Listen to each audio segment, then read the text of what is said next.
Hello and welcome to the Pursuit Rooted podcast. I am Joseph Johnson. Go ahead. And I'm Samantha, his wife. Sometimes I wonder why. Sorry. We're what are we? We're the pastors at Pursuit Young Adults Ministry. This opening is a train wreck. We're the pastors at Pursuit Young Adults Ministry. We meet the first and third Sundays of each month at 6 p.m. We would love to have you come out. We're in our current sermon series about the Lordship of Christ. Last week we talked about the favor of God and the favor of man, which I feel like there's still more to unpack there. But it was a pretty long podcast, so we didn't want to keep going with it. But maybe we can circle back to that at some point. Maybe when we have the guest on that we were talking about having on, we can explore favor of God and favor of man in the confines of that conversation. That would be good. Yeah, I think that'd be good. Okay. You good? Yeah, we're going to have to do 2 podcasts with that couple. I mean, I would be okay with that. I think we could do more than that. Probably. Yeah, I just love to sit and listen to them, share all the amazing stuff God's done in their lives. Today, though, we're doing our final podcast for this month, for this sermon series. We have a bonus episode for the last week, though, of the month about Brazil, which is pretty cool. But this week... Listen, I'm not part of that one. Yeah. This week, we're talking about the Lordship, Friendship, and Ministry. Lordship, Friendship, and Ministry. John 15:14-15 said, "You are my friends if you do what I command you. I no longer call you servants because a servant doesn't know his master's business. Instead, I have called you friends. For everything that I learned from my Father, I have made known to you." So Jesus had 12 disciples who saw him as a rabbi, as a master, that they were teaching. They were growing from his teaching. Yeah. But then he pours into them and he raises them up, and then he comes alongside them and says, actually, I want to enrich this relationship. I want to unlock an aspect of this that we've not yet had, and that is that I'm going to call you friends. That's pretty powerful to have the Messiah say, I call you my friend. Yeah. And I wrestled with that a little bit because he says, I call you my friends if you do what I command. And I wrestled with that because it's always seemed a little strange to me, because in the confines of the friend relationship, for me to look at someone and say, if you do what I say, then you're my friend. I tell Kai not to be friends with people that are like that. Yeah. But then I began to see that there was a reason why Jesus said that, and it actually made it make more sense to me. We're kind of unpack it in this. Well, no, we got to get there. There's a process. Wow. Okay. All right. So let's first talk about the difference between servants and friends, because, excuse me, forgive my yawning. We've been camping this past weekend with our kids, and we woke up at 7 a.m. to come back for church.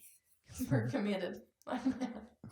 This is Sam tooting her own horn about excellence over here. No, I'm just kidding. This is talking about stupidity, I think, more than anything. This is not a wise decision. No, we had a good time, though. It was. It's just it was a long night. It's been a long day. It's been a long day, but it's been a good day. Mm-hmm. Yeah. Onwards. Servants do crazy things like that. Go. So, up until this point, their relationship with Christ had been one of servanthood, but then he said, I want to unpack friendship. Now let's talk about what a servant is. There's another yawn. I can't stop them today. Let's talk about what servants versus friends are. So servants stay at a distance and they don't know what their master's doing. They don't get to be involved in the business other than to take orders, and they don't get to, typically servants didn't get to live in the houses. They had their own places, servants' quarters. They do what they're told. They do what they're told. But friends are allowed to come close and listen as the master shares. Jesus says, I call you friends, and all that I've learned from my Father, I make known to you. Servants, just like you said, do what they're told, but friends carry the heart of the master, and they don't need to wait to be told to do something because they know his heart about a situation. That's what the whole thing about the parable of the talents is. He said, I buried this because I know you're this, I know you're that, I know this. And he says, well, if you knew these things about me, why didn't you just go put it in the bank and get interest off of it? And when he was coming at the servant who didn't steward the talent well. So friends know the heart of the master. They know. And when I look at a situation if someone needs healing, I don't have to look at that situation and go, I need to wait until he gives me a word to go pray for them. No, he gave me a word. He gave me a lot of words in the Gospels. The Great Commission. The Great Commission. Servants, they don't see themselves as partaking in the business. They're just there to do what they're told and be done. Whereas friends understand that they're co-laboring with the master and they actually share in the outcome. Okay. I think that's important. Jesus, the joy set before him, he went to the cross. Like, he went to the cross to redeem humanity, but it was the heart of the Father to see his all of humanity restored to him to become children, and Jesus gets to partake in that, which is pretty awesome. This is a good one. Servants don't see themselves as part of the family. They're not a part of the family. They're just there to serve the family. Yeah, there's no inheritance when the family does. Whereas the friends understand this is a family. Mm-hmm. He may call me friend, but in actuality, he's my brother. Jesus is my big brother. The Father may be Yahweh, I mean God in general is Yahweh, but he, we've not known him as Father. Jesus revealed him to us as Father. So although Jesus calls me friend, and Abraham was a friend of God, Moses was a friend of God, like Jesus brought in this family aspect into this relationship. So another thing is that servants feel animosity towards others in the house when they are blessed. This kind of goes along with that orphanhood sonship as well, which I don't want to dive into that because it'd be easy to go down that path, but we save that for another time. But servants, when they see another one in the house getting blessed and getting touched and getting favor, getting whatever it may be, instead of celebrating them, they feel animosity towards them. Mm-hmm. Whereas friends celebrate with others in the family because they know that an upgrade for one is an upgrade for the entire family. Mm-hmm. Like Moo gets touched by God, and I see the gifts of the Spirit manifesting in Moo's life in ways that they didn't in mine, but I wanted to see that. Well, I don't get upset by that. I say, God, that's incredible. And because you're doing that in Moo's life, it's an upgrade for all of us. Servants feel animosity towards the master when he blesses another in the house. But friends glorify the Father because his grace is on another, knowing that the Father wants to pour that grace out on them as well. So you see the difference in the dynamic here. Servants we're not part of the family. We just do what we're told. We're just kind of doing this thing. If someone else is blessed, I'm going to be upset because that should have been my blessing. Or if someone else is getting used in the family or in the body, then that should be me, and they're upset and they're jealous. And there's these things that manifest that tend to manifest if someone stays in servant mindset. Mm-hmm. Now, it's true that we have to be servants. Like Paul understood in his identity that he was a son, but in his operation of the grace that was given him, he was a servant. He even said that I'm a love slave. I can't get away from this. There's nothing I can do than to just do what he's told me to do. It's his grace that works effective in me. So what are your thoughts on that? What are you thinking? Yeah, I think that's what I was just trying to compare in my mind. But like a servant seems to be very like one track. Like I was trying to think of a word, and it's not self-centered because they're not. They're serving someone else, but also at the same time, yes, it's like, well, what can I do? What can I do? What can I do? Mm-hmm. Yeah, there's two manifestations, and I've kind of highlighted the more negative version of the manifestation of servanthood here. Because not servanthood. Servanthood isn't a bad thing. We have to be servants. Yes. But when you take on the identity of a servant as like the elder brother in the prodigal son story, that's what this is that I just highlighted. The other side of being a servant, of having the mindset of a servant and never stepping into that other place that God's called us to, is like, I'm only as good as what I can do. Mm-hmm. It's a works-based mentality. Whereas with like a friend, it's like you said, it's more of a family mentality. Mm-hmm. And it makes me think of also in Acts where they sold everything and they bring it all together. Everything they have is each other's, you know. Mm-hmm. And so, like you said, if someone gets a loaf of bread, then they all get a loaf of bread. You know what I mean? Like, even down to the smallest things. Like, they all share in that abundance. They all share in the blessing. And so there's no animosity because what is one is all's. Mm-hmm. And I think that is maybe the difference, where it's a more one with the servant mentality. Like, what can I do? Yeah. And then the other side is like a we mentality. Yeah. Yeah. And there's different ways at which that servant nature can manifest, and some of it always looks like doing something, but there's two sides to that coin, you know. But whereas being a friend is different, it's an understanding of we're in a family. Yes, he's the master, but he's my brother. He's my savior, but he's my brother. He's God, but he's my father. Like, there's this understanding of a much more. It's a relational aspect to this. I don't say to this relationship. It's not really the way I want to. It's a familial aspect to this relationship. Before it was a master servant, and Jesus said, "Now I call you friends." And your father. Then he tells later on, after he's resurrected, he says, "Mary, go tell them, my God and your God, my Father, your Father." I should be able to quote that verse. I don't have it in front of me, but I should have had it out. But he opens up this familial aspect of it. So he talks about servants, he talks about friends, and then he says, now he's not only my Father, he's your Father. Mm-hmm. So there's this friend and family dynamic that comes into play, but it's all under the Lordship of Christ. Now, that's what I was about to say. How does the Lordship play into all this? So he says, you are my friends if you do what I command. So I have to come under his Lordship, and I have to walk in obedience to his commandments. He said, he actually tells me that is where I'm called his friend. And this is what I kind of wrestled with a little bit, and I started thinking about that. Once we're under his Lordship, we're invited into a place of intimacy with God where we learn what it means to be a friend.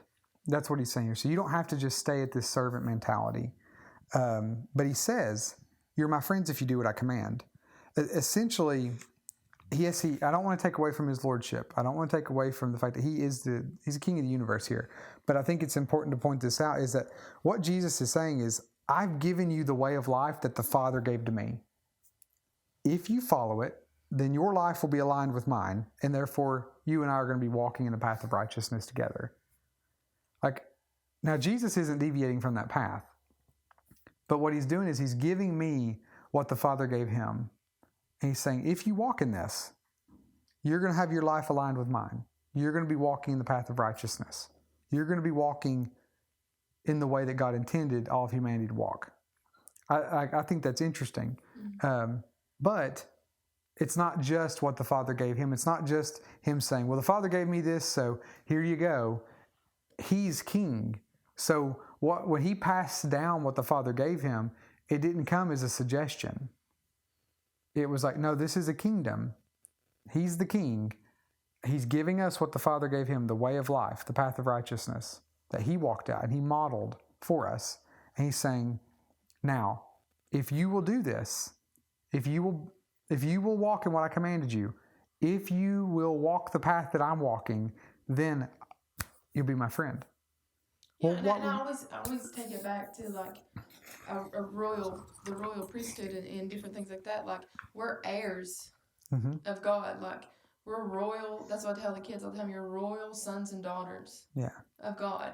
And so when you think about it from that aspect, like, you know, him as our Father and we are his son or daughter, like, we have an inheritance. Like, we're next in line type thing. Like, we're not the one that is the servant running around doing all the things. Mm-hmm. Like, where they're, yes, he is still king. Mm-hmm. And yes, we have to come in alignment under him and respect him and obey him, or that inheritance is not going to fall to us. Mm-hmm. But I have to, for me, that helps to picture that. And it's not like I'm just a servant that like you said, waiting to be told what to do, or thinking that I have to beg for something. Yeah. But I am a royal heir. Yeah. Like with an inheritance. And with that comes responsibilities, obviously. Mm-hmm. But also it comes, like you said, with the familial aspect of, yes, you're my father, but you're also my king and my Lord. Yeah, yeah. And Jesus is, we may call it, you don't hear people say Jesus is my brother a lot, but actually he's our brother, but he's also my king.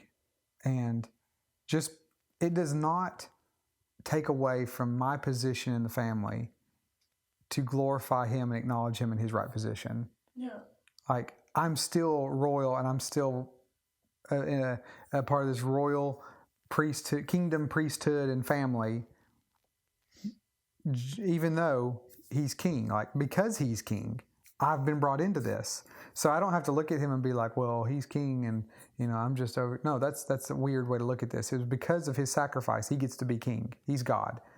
And because of that, he's opened a way for us to come into the family. And we've been made royalty in that. And going back to the friendship, I want to point this out.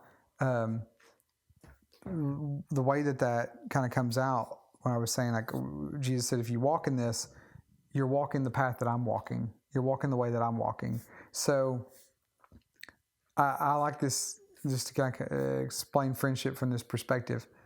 If you and I aren't walking together, then there's no connection there. Mm-hmm. If our lives are not aligned, like, think about someone that you know. You may have a church place acquaintance, and they're family. Mm-hmm. They're part of the kingdom family, but you don't see them other than at church on Sunday. Mm-hmm. You don't share any of the same interests. You don't share any of the same hobbies. Like, you maybe you're prayer meeting together and things like that, or a church service, but like, for you to call them, to use that term friend in like a deep sense of like someone that I share my life with and they share their life with me. We can't necessarily say that, or a workplace acquaintance, or even some family members that are like you're not very close to, like, because our lives are not aligned together. There's not that proximity which creates intimacy. Well, and it goes back, like we were just talking about this at our small group, but it goes back to vulnerability, and I think that's what friendship. That's a key component to friendship, even when it comes to our relationship with God, is like being vulnerable with Him. Yeah, I was just kind of getting at the part of like if my life's not walking where Jesus is walking, then I'm not going to be his friend. Mm-hmm. Like, that's the big thing that I was trying to bring out here, is that like if you do what I command you, well, if I do what he commands me, then that means I'm walking the same path he is, and that means that we're aligned. And when we're aligned, there's intimacy there, and there's friendship that is born. If I don't spend time in the natural with someone, then I'm never going to develop a friendship with them. Mm-hmm. If they have different interests than me, I'm never going to, like, if you never have time where we come together, I'm never going to develop a friendship with them. I don't know, whenever I saw that, it made that verse make so much more sense to me. Like, I guess it may not make more sense, but it just kind of enriched the meaning of it. So friendship with Jesus is first recognizing his lordship, because I have to do what he says. He said that. And then aligning myself with him through obedience. Like, when I recognize his lordship and I do what he says, I obey the word, then I come into obedience to him. And then he says, oh, I call you friend. And that's pretty awesome.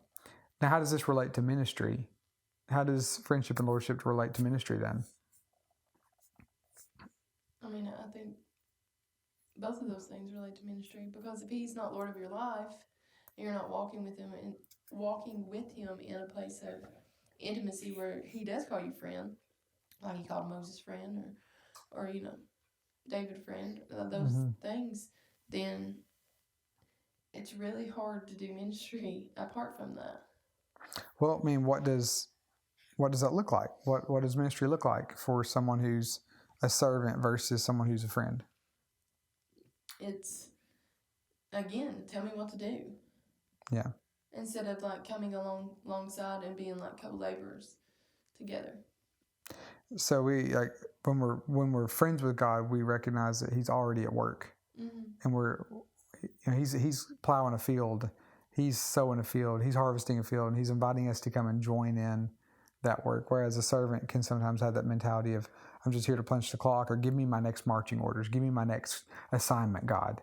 And I think of it, well, I just was thinking like this, like, this weekend, like you said, we've been camping or whatever, and so where you were at work on Thursday, I guess it was Thursday, like, I could have just waited until you got home and been like, I need him to tell me exactly what we need to pack, exactly how to pack in the van, blah, blah, blah, blah, blah. But because I know you and that we've walked together, we've been on a million camping trips together, like, I don't have to wait for you to tell me to pack this, this, and this, and that we're going to need this on this trip or whatever. Make sure you pack this, like, because we know each other and we've walked this way together before. And so I knew exactly how to prepare. Does that make sense? Yeah. And so I think the same thing with ministry is like when you've been walking in the secret place with God, you know exactly how to prepare because you're doing it. You've done life together so much. You know what He expects of you. Yeah. But I think like even to kind of open that up a little bit more, like sometimes if we don't see ourselves as a friend of God, as a son of the Father, like we don't have these understandings of our identity with God, then ministry can look like us trying to force things to happen. It can look like us trying to carry the weight of making something happen. Like that's something that I cannot control the outcome, other than doing things with excellence and yielding to the Holy Spirit and following His leading and guiding. There's things I can practically do in a service to build faith, like to prepare. If we're having a healing service, which in my mind every service should be a healing service, but I can do things that'll promote or discourage faith in the congregation. So there's things I can do there that would impact, but that goes back to doing things with excellence, I feel like. But whenever it gets to the point where I'm like, I've got to try to make the outcome happen. Now I'm walking in something that's not good. Exactly. And you see a lot of times people who are in ministry who have that servant kind of mentality, they take this weight upon themselves to make this thing happen. Yeah, and I think you see that a lot in ministry when it comes to the numbers game, when it comes to growth. It's like, oh, well, we only had a certain amount of people here today, and what do I got to do to what plans and programs, do I need to put in place to make sure we got numbers. Yeah. When in reality, when you're a friend with God, you're walking alongside Him, He's like, I don't really care about the numbers. I care about like equipping and discipling the numbers you have. Yeah. And then we'll grow, and then we'll multiply. Yeah. So there's no use in having numbers if they're just they're not disciples. We have to steward. Yeah, we have to steward. Yeah, and that's good. That's a good example. But like as a friend though, ministry is fun. It looks like resting in His presence. It looks relying on His power and His grace to flow through us and to touch people. And it's like where the weight of trying to force something to happen comes off, and I'm just enjoying being. It's like ministry goes from work to a son and his father together for me, And whenever I'm not in that mentality, I know that I'm out of sync. Even if I'm counseling someone on a really difficult situation, it can still look like a son and his father because God has a solution to every problem. Even in tragedy, it can still be a son and his father ministering and helping and pouring out. It may affect my emotions differently because of what the situation is, but I can trust going into that I'm ministering with my Heavenly Father and that He has a solution. He has an answer. And whenever I'm ministering and healing or preaching or whatever it may be, I understand like I'm a son and this is my Father and we're doing this together. It's not on me to force this thing to happen. Yeah. He's here. He's responsible for that part, not me. And the way that I grow in the power and presence in my life is through intimacy. It's I'm aligning myself more and more with Him. So ministry from servanthood can be good in the sense of it does bear fruit, but I would say that there has to be a place that we come to where we realize that we're friends with God and that we're part of the family of God. And that from ministry from that place, I think has an abundant more fruit than the other one. I heard someone talking one time about they were driving with a really prominent minister, and he had this mentality of, he actually even said something like, "Yep, I'm just waiting for God to give me my next marching orders." She used that phrase specifically, and this guy looked at him and was just like, "What?" And he began to talk to this man about, you're a son. Like, we're not just like soldiers in an army. Like, and it had never entered this guy's mind that he was a part of a family. And he was from what this individual was saying, he was extremely prominent. Like, if we had his name right now and said it, the way I took it, everybody would know it. I was just hearing the story secondhand. But he said that this man had no mindset for, like, I'm a part of a family, and I'm a son, and I'm a friend, and there's more to this. So that makes me think, like, man, imagine what the fruit of his ministry could be when his life is aligned with truth completely. As, I'm not just a servant, I'm a friend. There's more to this relationship, I mean, I think what you're talking about, though, is it's a huge issue in the body of Christ when it comes to, like, identity. I think what you're talking about is a huge issue when it comes to identity, because there's so many men and women that don't realize that they're sons and daughters. Mm-hmm. And that affects everything, including if they're called to ministry, and they can step into that role, yes, but they still have those issues with identity of not truly knowing whose they are and who they are in Him. Then that's where you end up, like you said, with the marching orders and the different stuff like that. Just being a good soldier. Yeah. And I think that's a recipe for burnout. That's when you're overworking yourself and you're pouring out from yourself and not pouring out from the intimacy that you have with God, the oil that comes from the intimacy with God, like, because you don't know who you are, you don't know that you're a child, you don't know that you're a friend of God, like, that's a recipe for burnout, And that's sad, because we see that manifest in different ways in people's lives. Sorry, God again. That's what happens when you camp, right? Sometimes when you camp and people next to you yell all night and fight. Okay, it's a wild night. We won't get into it. It was a wild night. But yeah, I think it's important that, like, we have to bring ourselves in, kind of wrapping up this sermon series, we have to come under His Lordship. Mm-hmm. We have to learn what it means to be in awe and reverence and the fear of the Lord. We have to understand what it means to grow in the favor of God and the favor of man, and how Lordship is connected to that growth and favor. But also, we have to understand that in Lordship, I'm not just a subject in His kingdom.